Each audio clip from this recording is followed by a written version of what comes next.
I think of leadership itself as intrinsically an ethical practice. Now, there are some leaders. I know that because I've been wrong. I've seen myself be wrong. I've had to eat humble pie. Leadership is what you do. It's not your role or your particular title. And holding on to that and what it means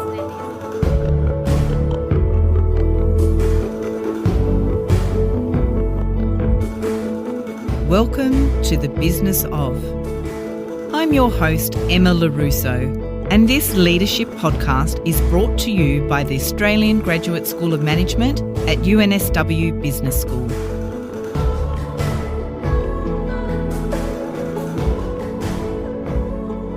Business leaders, consumers, and those entering the workforce are becoming increasingly motivated by the idea that successful businesses can do well and do good.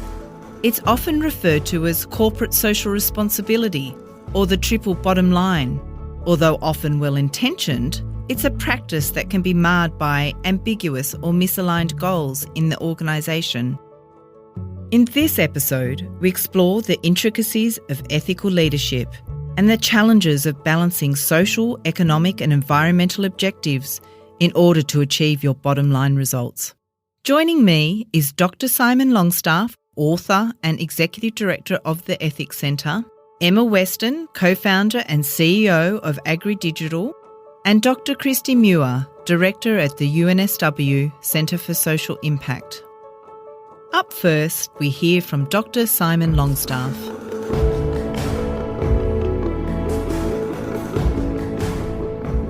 Dr. Simon Longstaff, welcome to the Business of. Well, Emma, thanks for having me. How would you define socially responsible leadership?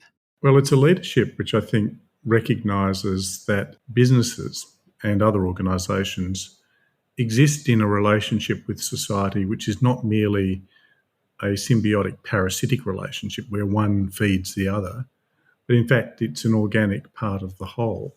And you sometimes have to be reminded of that because so often when we talk in society about business, there's this tendency to say, well, it's not actually part of society, but, it's a separate part. So you'll hear people talk about civil society, the market, and government and things of that kind, as if somehow other business sits separately to that. And I think that's a mistake. I think a socially responsible leader in business will actually take account of the role that they're playing in society in that organic sense, and then tailor the way they go about pursuing perfectly legitimate ends, such as the pursuit of profit, to make sure that the means they employ are not to the disadvantage of the organisation, the organism of which they are a part. I'm glad you touched on that because I think leadership, accountability is a quality or characteristic that is looked for. This doesn't have to be separate from or adjunct to, it can be incorporated. What's your view? Yeah, I think there are many different dimensions of leadership, all of which have to be present at the same time, which is why I think leadership is a challenge and why people, when they volunteer for it, are sometimes not fully aware of what they're doing. They are serving a number of competing interests sometimes. So you'd like to imagine that there's a world where everything always lines up, but of course it doesn't. Sometimes the priority of the organisation will be at the expense, say, of employees. I think we're going through a period now with the COVID-19 pandemic and the recession that's emerging from that, where people are seriously wrestling with how they protect the organisation, even though they know it will have adverse impacts on a number of their colleagues. But always the leader is ultimately responsible for the choices they make, even in cases where they're not accountable. And there is an important difference here. You're usually accountable to someone, and you might be in a position where there is no one holding you to account, but that doesn't mean your responsibility disappears. Responsibility, it carries with you even when no one is looking, even when there is no one to whom hold you to account. So that ethical leadership needs to underpin everything that they do. What are the characteristics when you look to an ethical leader? What are some of the key attributes? Well, I think the first thing for me is to be a little bit suspicious in some senses about the notion of ethical leadership, because it does occasionally give the impression that there is leadership and then there is some ethics that you bolt onto it as an optional extra. Whereas I think of leadership itself as intrinsically an ethical practice. Now, there are some leaders who bring about some terribly bad results. The historical figures, the great bad leaders and there are a few great good leaders, but there's always a kind of an ethical question embedded in what they do. And the attributes that I look for and I think are most important are, first of all, moral imagination. And that's the ability to project yourself into the shoes of other people and other times in order to consider what might be the implications of the choices you make for a range of different stakeholders. Some of them, potentially your competitors. And I think this is also a practically useful skill to get into the skin of others. And the second thing, though, and I think this is the more demanding part really, is the need for moral courage, because moral courage is an essential attribute of all good leadership. Once you understand that leadership has to be distinguished from management in a few important ways. And the simplest way I come to this is to understand the manager as playing an absolutely essential role, but a different role. And so I imagine, for example, a cork in a stream and it's being carried along and no one wants to fall off the cork and into the water. So there's a group of people there that making sure that the cork is balanced and that everybody stays dry. But for them, wherever the stream takes them, the cork happens to go, just as long as everyone's dry. Whereas there are leaders and they impart direction to this vessel.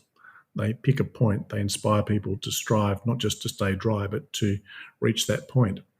And the only way you can really do that is by challenging the two, if you like, fundamental enemies of ethics. The first of which is hypocrisy, which often is a product not of deliberate choice, but of the second major problem, which is unthinking custom and practice. And it's really common that you'll go into an organisation and you'll ask people, why do you do this? And it doesn't necessarily have to be problematic. And people say, well, what do you mean? Everybody does it like that. Well, that's just the way it's always been done.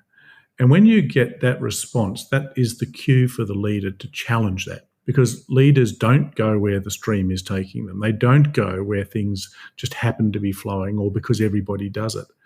What they do is they challenge that unthinking custom and practice, and they demand that the choices that are being made attach to the purpose and the values and the principles of the organisation. And the trouble is, almost no one wants you to do that. So we talk a lot about leadership as if it's something which is widely valued, but there are many places where people just want to be left alone. They don't want that quintessential activity of leadership, what I call constructive subversion, where you subvert the unthinking custom and practice, not to destroy things, but to make it more like the thing it says it wants to be. We'd say, oh, doesn't that sound wonderful? Well, not really for lots of people who say, well, I was quite happy just doing what everybody does. I was quite happy just doing what everyone was sort of in the flow of things. And you come along with your leadership story and you want to question things, you want to challenge it. And so that's where I think you have to have that particular moral courage to ask that penetrating question. I like that, moral courage. So for leaders who want to create greater social impact, how do they go about that? What do they need to do to exercise that moral courage? Well, I think first of all, they've got to work out what it is that they consider as impact and how direct or how ambiguous a route they wish to take. So there are some areas where it is literally cause and effect. So we know, for example, if you give someone a polio vaccination, you reduce the chance of that person catching polio, and you say, there's the impact. I worked on the vaccination, I gave the vaccination, and that's fine. And people can really understand that, particularly in a world which is really wedded to assessing impact. Some people will have a really clear sense of what needs to be done. They'll follow a plan in a quite methodical way. There'll be other people who are experimenting, who will try lots of things. They'll fail lots of times. They'll learn from each incident. And it's not to say that one is better or worse than the other. They're each bringing something different to the process. But they will check themselves on a regular basis to know whether or not the good they thought they would at least attempt is being realised. And they'll try and do that with a sober gaze. They won't allow others to convince them or convince themselves that everything is perfect, if in fact that's not the case, because then you end up, I think, living a disappointing kind of life of bad faith where you claim these things that you're doing for a better world, but you don't actually deliver it. And that's why I think part of this moral imagination that I mentioned before is as much about being honest with oneself as it is about being honest with others and getting in their shoes. But then how do you drive and maintain that culture in an organisation? And how do you measure it, to your point as well? Well, I think the measurement I'll come to in a moment, that's actually the easiest part in some ways. It's very confronting but it's not impossible to do. Look, the person I have always admired for having the most profound effect is a man called Paul Anderson, who for a period of time was the CEO at BHP and completely reformed it. I started my working life as a cleaner and then later in the safety officer at BHP's then subsidiary on Groote Eylandt in the Gulf of Carpentaria. So I knew firsthand what a feudal organisation it had been, very conservative, people very reluctant to tell the truth. And Anderson came in after a period of minor crisis. Nothing truly terrible had happened. And he just was like a breath of fresh air. And he sat down in his office and he wrote this thing called the BHP Charter, which still operates to this day. I mean, it's been changed a little bit, but it's effectively still the same idea. And then he began to live it. That's most importantly. From the top, he began to live it. And I've never seen such a remarkable change in such a short period of time as he was able to bring to bear in a company that is today the world's greatest mining company.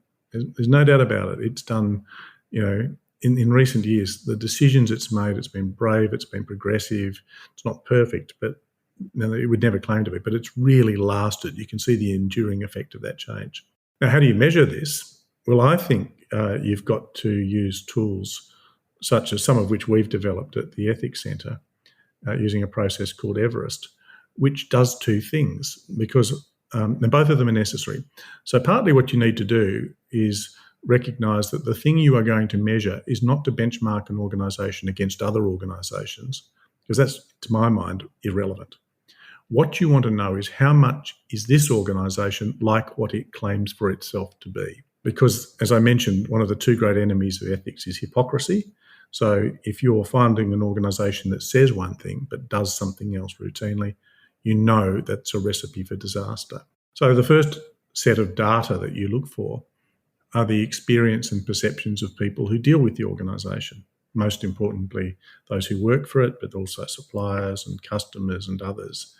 And you're basically asking them simply, well, do you think, in your experience, that this organisation does what it says it does? It talks about this purpose, it has these values and principles. Is that true? Yes, no, and if not, why not? What can you see that's inconsistent? The second thing you need to do, and this is the part that is often neglected, is you need to bring a forensic gaze to bear in assessing an organisation's systems, policies and structures. And the reason for that is that you will have really committed and sincere leadership in a company, and all the right words are being said, all the right behaviours appear to be being acknowledged and rewarded. And yet you will have a system of recruitment or induction or remuneration or product development or marketing. There'll be something somewhere which may be a legacy issue that at the same time is pumping out a quite contrary signal, saying, not in these words, but the effect of it is, actually, we say this, but that's not really what we're going to measure. That's not really what's important. And of course, people in an organisation, when they experience that, they say, well, they must know that they're doing this. This can't be an accident. Therefore, all those words we hear, all those symbols, don't believe them. And then they say, well, if they don't believe them, why should I? And of course, you start to see a potential corruption of the culture. So these three principal components of an organisation out of which everything grows, all of its culture, those components being principles, values and purpose, they need to be there to calibrate all of those policies and practices and structures to see whether or not they're consistent or not.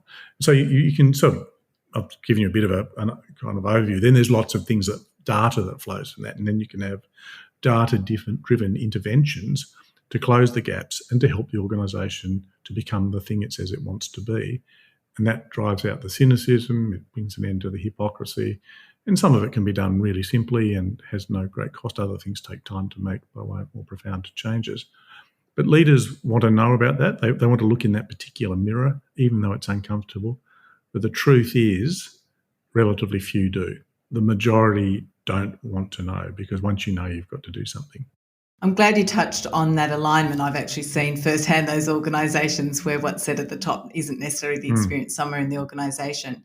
How do you challenge leadership at all levels to have that same commitment to measurement, that honesty that you were talking about? Well, I think firstly is to try and normalise it. Once you understand the basic logic behind all of this, and for example, if you're at the top of the tree or anywhere really, you realise today that you don't need to be a chairman of a board or a CEO to generate strategic effects. You can be quite a newly minted employee who does something a bit silly and it's up on social media, and all of a sudden it is the chairman and the CEO having to deal with it, but they never had anything to do with it. So the distributed nature now of how people can affect strategic interests of an organisation mean you've got to distribute also the sense of being engaged in this work of maintaining its integrity. And that means creating a culture in which people are curious about the apparent inconsistencies that they encounter. And rather than having to be brave and sort of having speaking up culture, and there's a lot of investment in that language, but the more I've thought about it, I thought, God, that actually makes it sound pretty dangerous and unusual to have to speak up. I'd much rather see leadership, as you've put it, which is distributed through every part of the organisation as a kind of component or function. I'd much rather to see that in a case where people say, I just don't understand. We say this, but we do that. And that act of wondering is seized upon and celebrated. Yeah, isn't that fascinating? I wonder why we say that and do that. Well, we better change it one way or the other, because otherwise we're going to appear to have hypocrisy, and that will prompt cynicism. And we know that cynicism of that kind acts as a kind of acid that eats at the bonds of any kind of organisation or community. So that's when I think it becomes an exciting, vital thing, not a problem. It's not a part of a compliance thing. We're going to try and get the ethics people in or have this as part of our leadership so that we can manage risk and prevent bad things happening and, all the rest. No, this is going to be exciting. We're going to unshackle our capacity to find these areas of inconsistency. And we're not going to be unrealistically thinking we can address everything in a moment, because some of these things will be big rocks, but at least we'll acknowledge them and start working on them. So we've gone through quite challenging times, in recent months that's impacted business models and, the personal, whether it's the employees, customers, family members, overseas friends, etc. Where has this challenged that ethical leader or the organisation trying to lead social impact? It's been an extraordinary period for a couple of reasons. One, which I won't say a lot about now, is that I think it has given us a taste of the future that is to come. In other words, I think we're going to see fairly large-scale displacement of employment because of new technologies and a whole range of other things.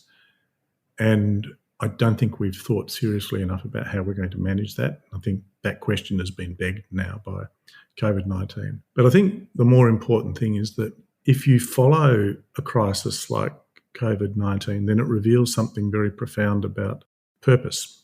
So any kind of crisis, you take something like a shipwreck. In the first phase, people will be there clambering to survive, but they'll be very cooperative. They'll bend their backs to the oars if they're in a lifeboat to get away from the wreckage to get to some place in safety. So they band together. Then there's a second phase, which is where things become scarce and you start to see different patterns. Some people become quite selfish. Some people become entirely selfless. So they might say, there's not enough food, I'm too old, I'm too frail, they let me go, and they drift away from the side of the boat. There are people then in the middle. And as that is unfolding, not only are people suffering what's called moral fatigue, where they become worn out by these constant decisions, but some of them are storing up the possibility that they've suffered moral injury by doing things which they look back on and say, how did I do that? What happened? And certainly in the pandemic, there was a grave fear, and it was realised in some countries that doctors and nurses and others were going to be exposed to this moral injury by having to make endless decisions about who lived and died because of access to limited medical and other facilities. But of course, that didn't happen in Australia. Where it's happening now is in the workplace, where people are saying, can my business survive? Can I sustain the employment? Do I have to make people redundant? And so on and so forth. And so they're storing that up. So you get through that stage and you think, oh gosh, that's bad enough. But the really important point is the third stage, which is at the point of rescue and survival. And it's at that point that all the people who have survived the trauma that has happened in the first two stages start to suffer the terrible guilt that survivors feel. Why did I survive? What about the people who missed out? And it's no point telling those people, well, it's okay, you survived because you survived. The only way they can lift themselves to achieve something more is if they're convinced that there is a purpose that they can serve that explains and in some sense justifies the sacrifices that have been made along the way. Now, if you're a leader in that situation and you come along and you say, okay, we've gone through this terrible time, but there is a purpose and this should inspire you. And they listen to you talking of that purpose and then they look back at all the things you did as a leader along the way and they start to laugh. They say that can't be true. It simply cannot be true because of what you did in this step and this step and this step. Then you have completely destroyed the opportunity for seizing what needs to be seized at that time. So the lesson in this, which I just don't know if enough people have realised, is that you actually have to project yourself into the future as a leader, to think of the state that you want to emerge into and allow your understanding of that future to inform the decisions in the present and not foreclose on the possibility of a purpose that might actually rescue the whole enterprise when the moment comes. And I reckon that's a lesson people ought to be reflecting on now because, yes, the pandemic may be under control, but the effects of the recession are not. And we're going to have to think long and hard within organisations about how we manage the implications of that. That leads to a really great question, which I'd like to close on.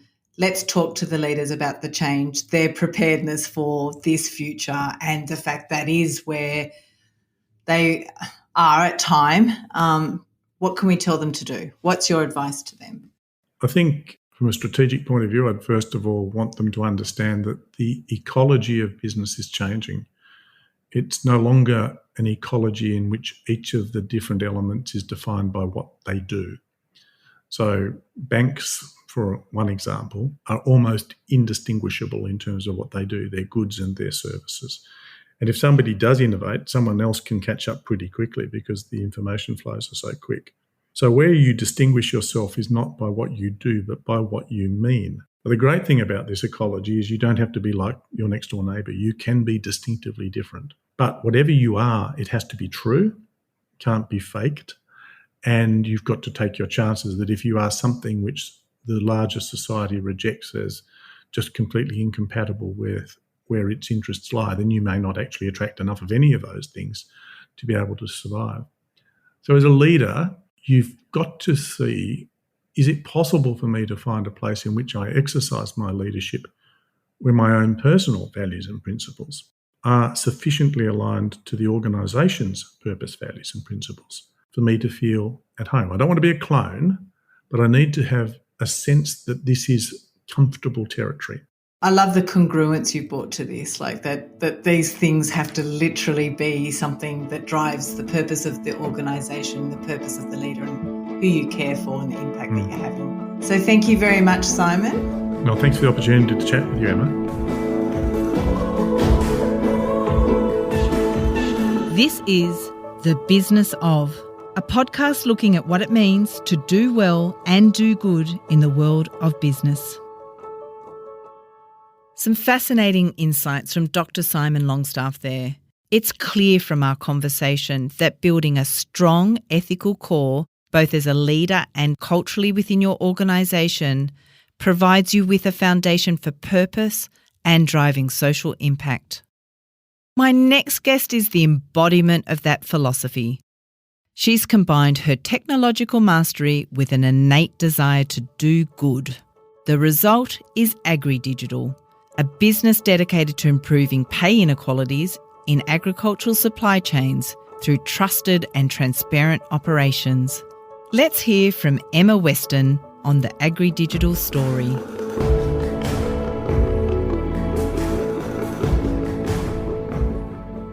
Emma, thank you for joining me on The Business of. I'm really interested to hear your story behind founding AgriDigital. Well, thanks, Emma. It's really great to be included. basically, I'm the CEO and a co-founder at AgriDigital. I have two co-founders, Bob McKay and Ben Reed. We're actually all farmers as well. And AgriDigital is a technology company for the grains and cotton industries. So we build out commodity management software for those industries, all the way from farmer through to exporter, processor, trader, and beyond. So we cover the whole grain supply chain. And we also have a finance business, but I'm going to talk about that a little bit as well. Bob, Ben, and I came together because we had actually exited previous businesses and thought that we had unfinished business with agriculture and with the supply chain. And that unfinished business really was that there were some deep entrenched problems in agriculture globally and in supply chains more generally that we felt hadn't been solved for during our careers, and it didn't look like anyone was planning to solve them. And really that's where AgriDigital was created. So back in those days, it was really about really settling on the problem. There are so many problems that exist in global agriculture, but what problem could we really solve? And we were really focused around payment issues. So making sure that everyone in the supply chain gets paid for the effort they put in for the production that they bring to that supply chain, and making sure that that payment was done as quickly and as safely and securely as possible.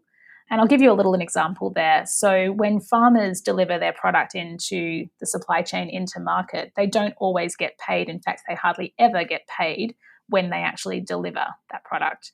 So sometimes they will deliver into a market. The market has actually consumed the product. The farmer may not have been paid. And so if something happens to disrupt that payment process, the farmer doesn't get paid and they don't have the produce either anymore. And so that obviously causes, an enormous amount of pain in the industry. And we've seen that firsthand ourselves. So that was part of the impetus of starting AgriDigital. But since then, we've really moved into being a full service technology platform, and we manage all of the operational processes of the supply chain, including payments, and now ensuring that we can bring liquidity into the supply chain so we can support small to medium enterprise to continue to grow their businesses. And we have a really competitive marketplace then for consumers. It sounds like you've been building still to that promise, but where were the challenges in meeting that opportunity? The challenges have actually been, in some ways they've been quite mundane challenges that everyone shares. It's access to talent. So, can we find the right people at the right time to share and to be part of this journey? In the early days, it was a challenge to actually explain that we shouldn't be doing what we've always done, that wasn't the right way. And in fact, that this problem that we wanted to solve, which everyone thought was just how business was done, was in fact a problem. So it took some time for us to learn how to articulate that problem and why a solution was so important and the value that solution delivered. I mean, technology is such a great enabler of change, but how did you use it to address the inequalities that you saw in the system that was kind of the charter behind the founding of AgriDigital? Yeah, I mean, I guess that's really the noble purpose that sits behind AgriDigital. Is one of the things that we're very grateful for, or I'm grateful for as a participant in agriculture and as a farmer, is that we have a broad spectrum of participants in our supply chain. And, what we see when we don't have that broad diversity is we see a lack of competition, we see pricing concentrations, and we normally see that impact both farmers and consumers as, the polarities of supply chain. So, we've been very passionate about the need for inclusion and diversity in the supply chain. And for us, what that means is, yes, that could mean race, it could mean ethnicity, it could mean location. But as much as anything, it also means just including small business and making sure that, even if you're a small landholder or a small business within the supply chain, that you are able to grow your business and you have the tools and the technology, importantly, to do that.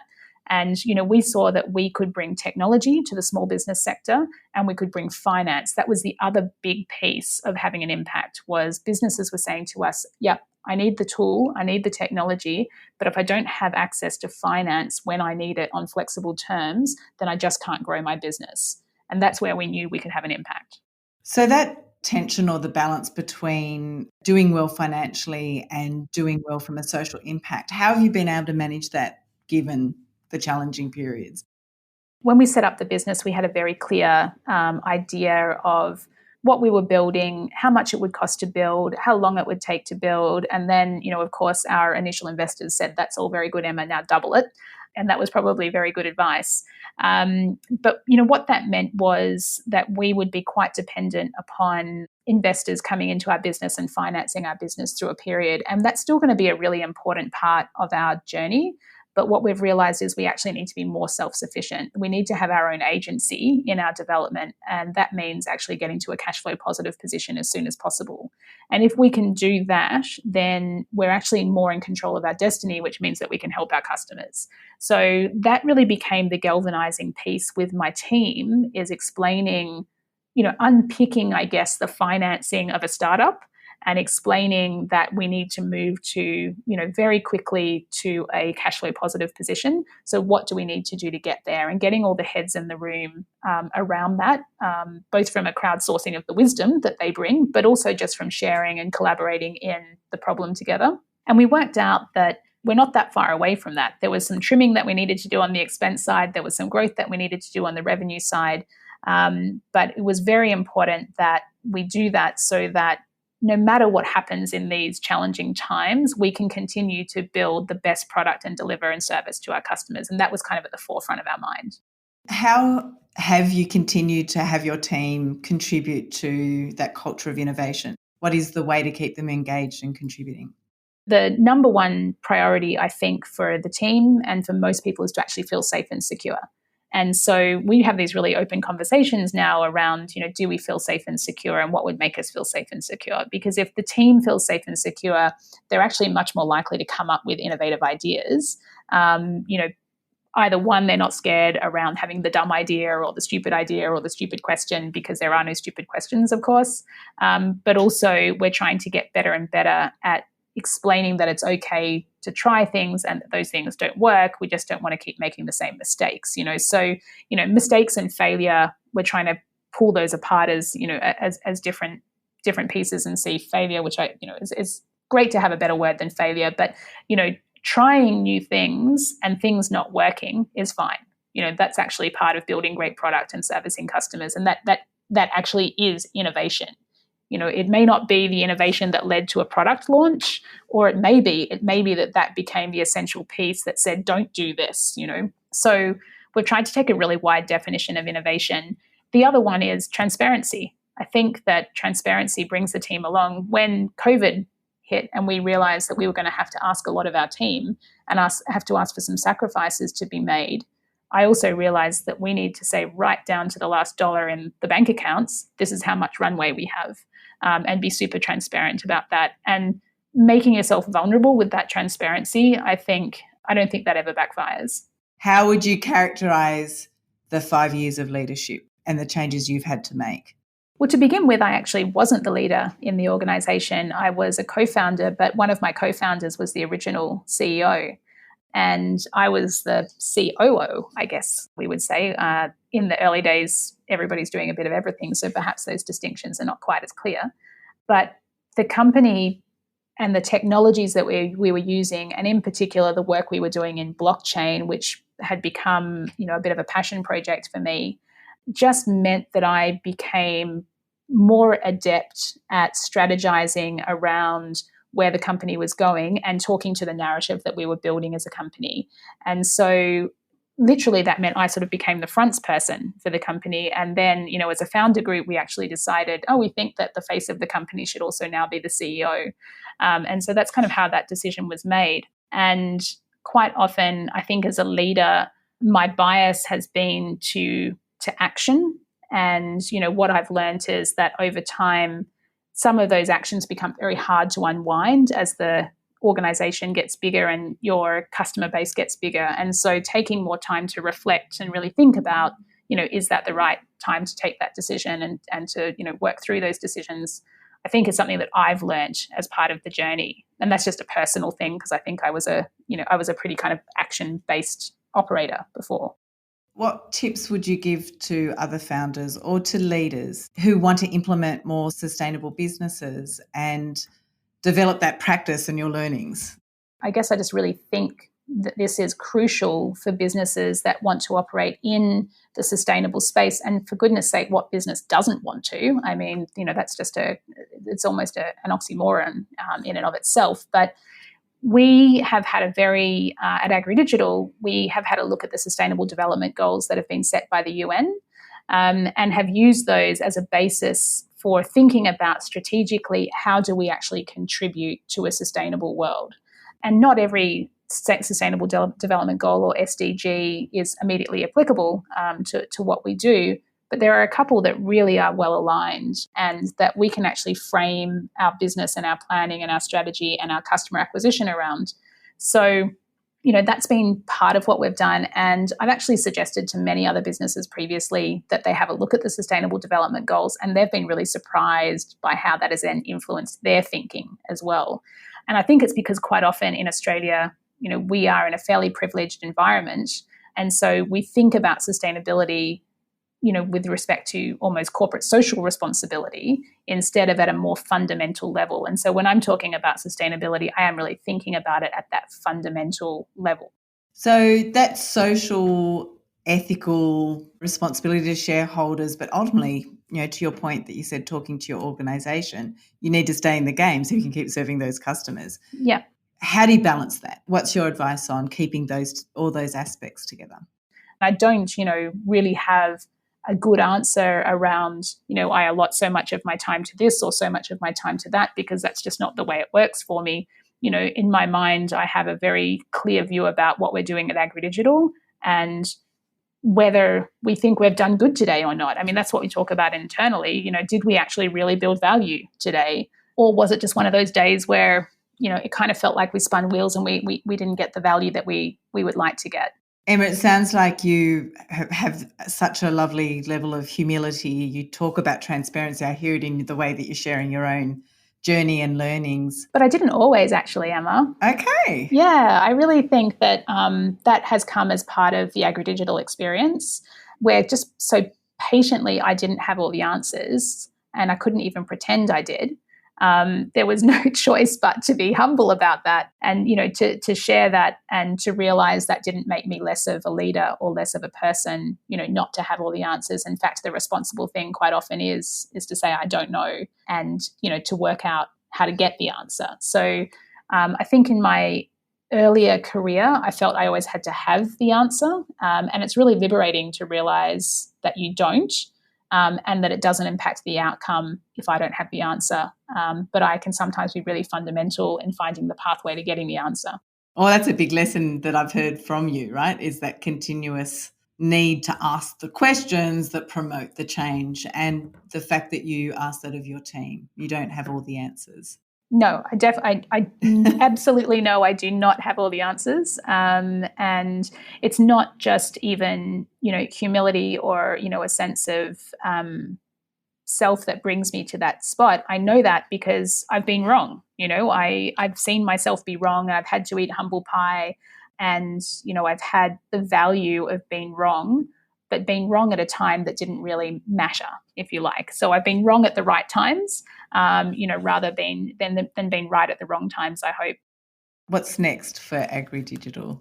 Well, the next is really North America for us. We have had some impact with everything that's happened on our timelines there, but we do see that we've put not just effort into the market, but we've actually created a demand for the product there, and we really need to satisfy that demand.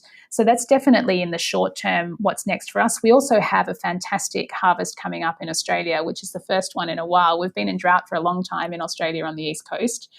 So it's really exciting to be able to see a lot of the product that we've been building, customers actually using that. We've actually had customers who haven't been able to use our product, my family included. We actually just planted our first crop for 3 years the other day. So it's really exciting to see our customers coming back on board and the environment favouring them.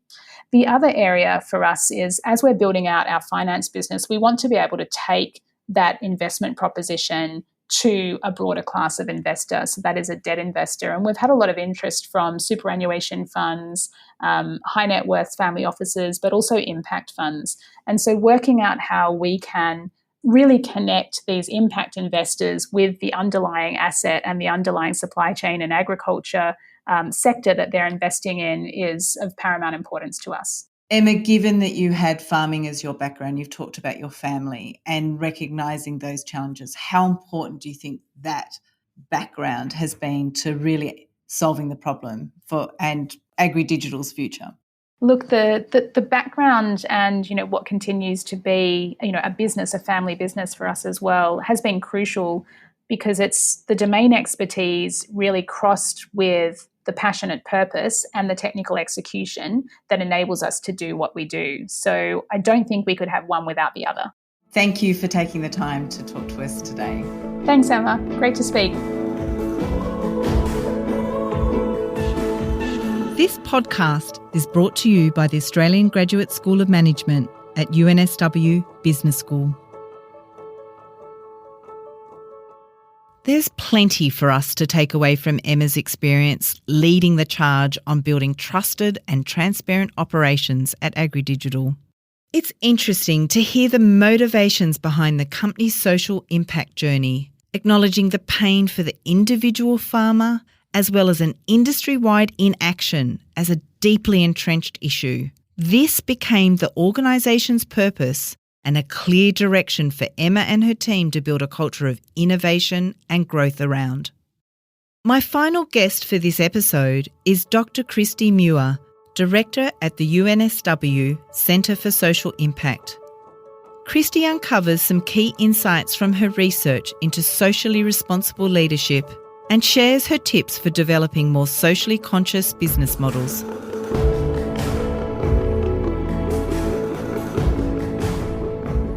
Kristy, let's start with, what does social impact mean? There are lots of different definitions around social impact, Emma. The one that we use is social impact is all about long-term social or environmental change.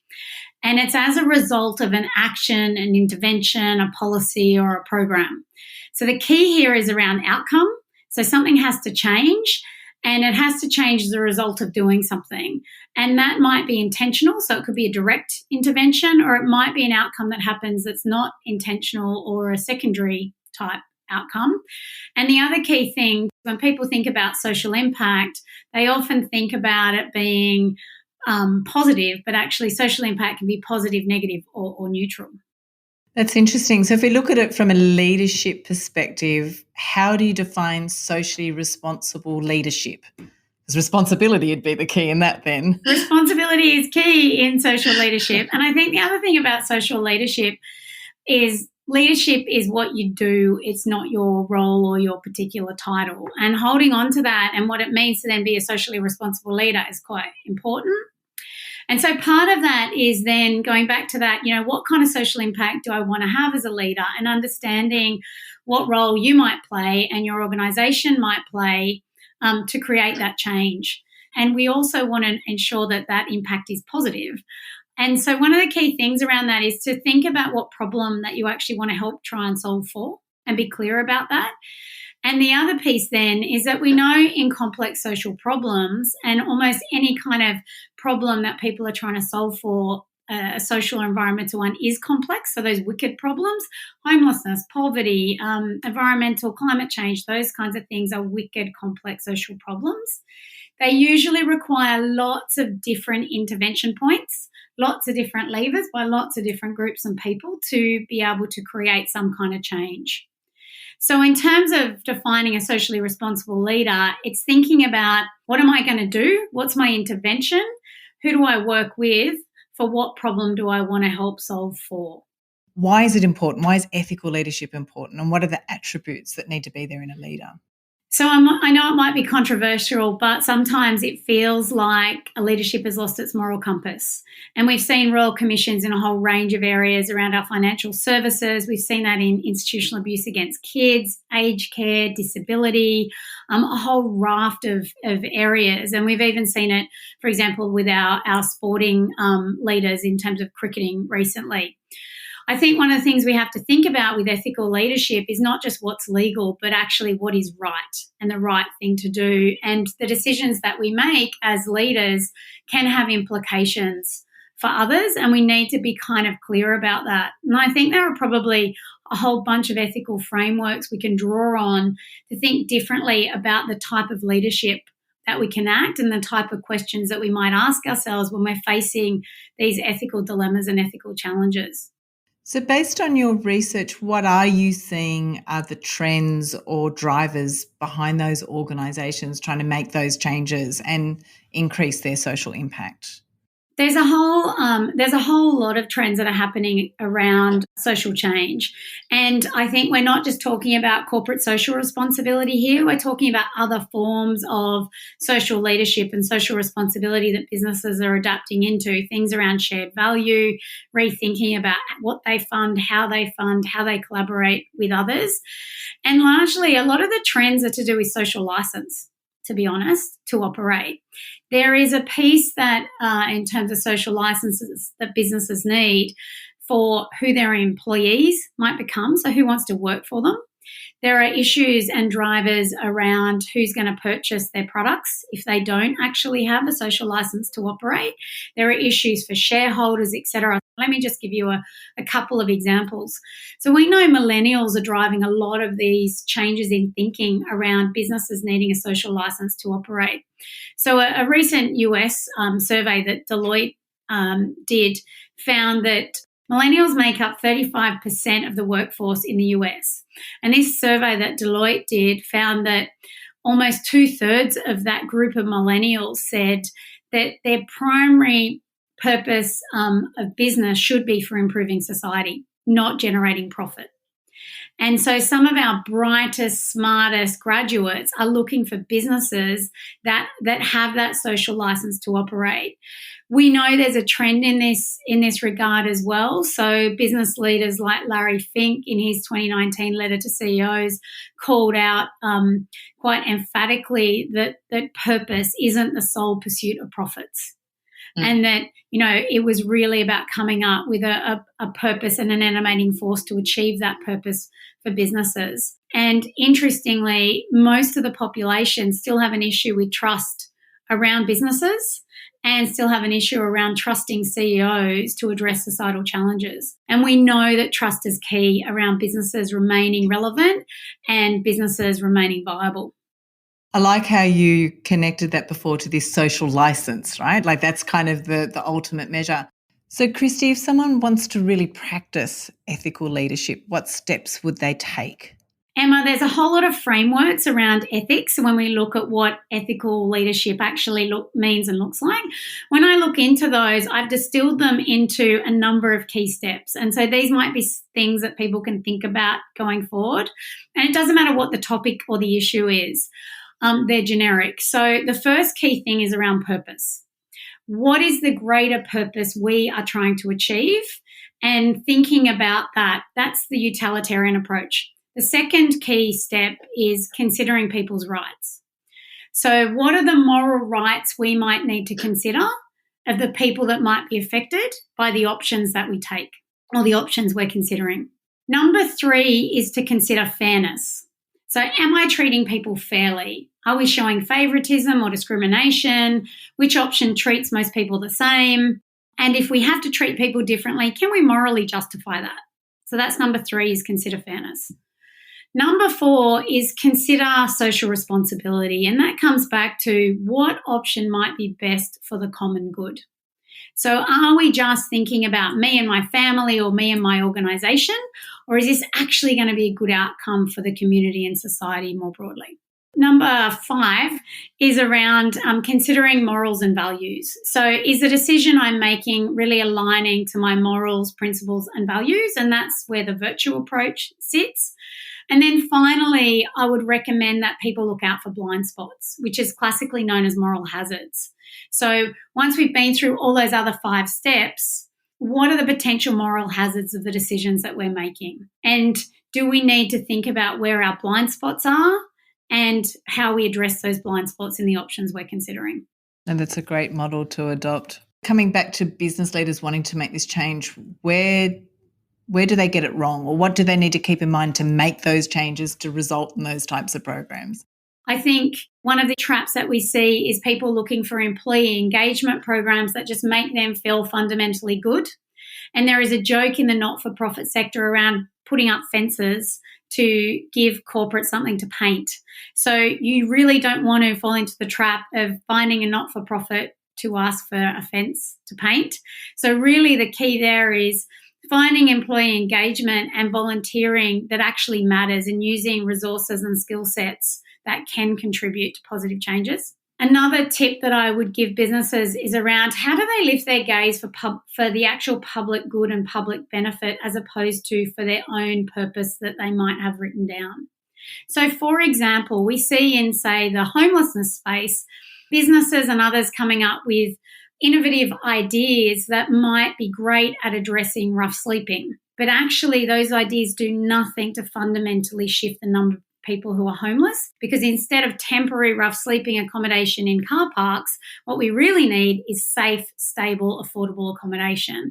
And so I think it's easy to fall into the trap of finding solutions that sound innovative and are interesting to organisations, but actually might not focus on solving the core of the problem. A couple more quick things. One is watch out for unintended consequences. One of the things we teach at the Centre for Social Impact is systems thinking, and one of the things we know about systems is there are often feedback loops, and sometimes things happen that we don't intend. And I think that's really something that organisations need to look out for in being socially responsible. And then finally, I would say check your power and check your privilege. And we know that's really important. And lots of people are aware of certain levels of power and privilege. The ones we know are most dangerous is latent power, and it's the blind spots that we don't necessarily see.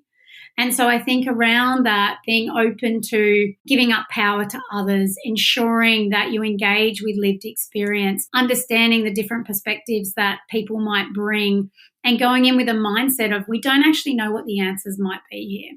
Given challenging times like, what we're experiencing now, what do you see, or when do you see that relationship between the drive for ethical business models and, balancing the challenge of today? Like what happens and how do organisations navigate that? It's a really tricky situation, the navigation that's going on at the moment as a result of COVID, and in any economic crisis we see that. What we have now is not just an economic one, but also a health one and a whole lot of social implications. And really the landscape that we're in now, we have not seen this kind of fundamental shift to so many aspects of society since one of the last great wars. And so we are in a different environment going forward. And I think leaders have that social responsibility to think about, well, what role do I play in creating and reimagining the society going forward? And how do I lift my gaze beyond just my business? So this isn't just about how do we survive as an organisation, but how do we survive and contribute to the kind of society we want to live in going forward? And what role can we play within that? And I think organisations that can hold both the crisis and the recovery and re-envisaging that recovery and can appeal to people who have sometimes for the first times in their lives now seen what it's like to see a family member or a friend or personally lose a job, to struggle to pay bills, to be affected by a major health crisis. I think what we're seeing in society is not just those big macro changes and implications for businesses and people's lives, but actually the personal effect of what this means and the empathy that might bring out in people around understanding how quickly we can fall off a cliff edge and the kind of society that we all might want to live in, so that if and when that happens, we have a responsive society that business plays their role, not-for-profits play their role, governments play their role to create a more equitable future. Kristy, thank you. Thanks, Emma. Thanks for having me.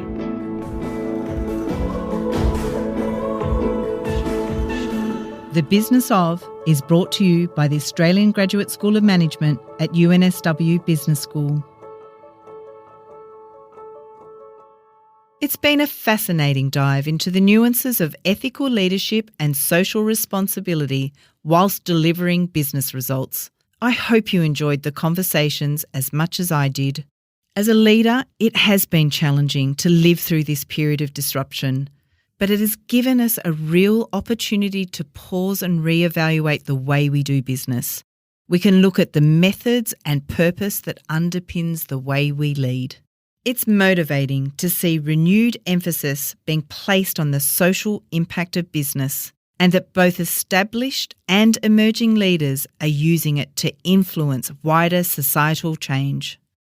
As Dr. Simon Longstaff explained, hypocrisy and unthinking are the enemies of ethics, and that's a mantra we could all do well to remember. For me, congruence and challenging your team to connect what they do to a bigger purpose and why will help you engage them and deliver greater business outcomes. Talk to you next time on The Business of.